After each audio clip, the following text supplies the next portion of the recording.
লাগে।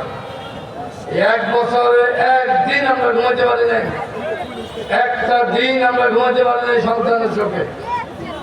আর আপনারা আমাদের সাথে করেন তামসা, জুলাই ঘোষণাপত্র দেন না, জুলাই সনদ দেন না, তো আমাদেরকে আবারও রাস্তায় নামেন না।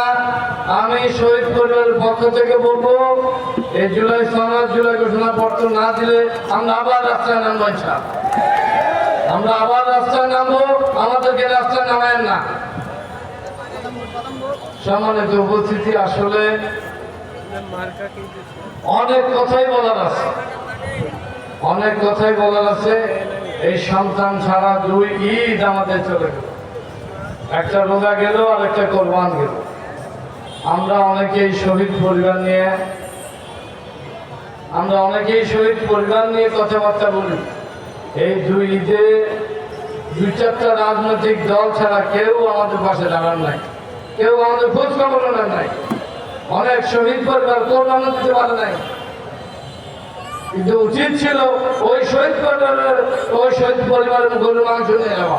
কিন্তু আমি দেখেছি অনেক শহীদ পরিবার কোরবান দিতে পারে নাই, এই ঈদের দিন তারা গরুর মাংস ছাড়া ঈদ করছে। অত্যন্ত দুঃখের সাথে কথা বলছি, আমার কথায় কেউ মনে কষ্ট নিয়েন না, আল্লাহর হস্তে। আর আমাদেরকে ভাগাভাগি করবেন না কোন রাজনৈতিক দল।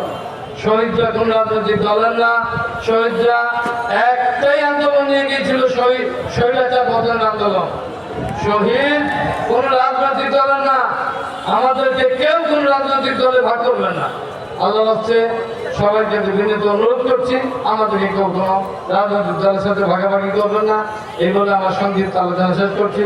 আল্লাহ হাফেজ, আসসালামু আলাইকুম ওয়া রাহমাতুল্লাহি ওয়া বারাকাতুহু।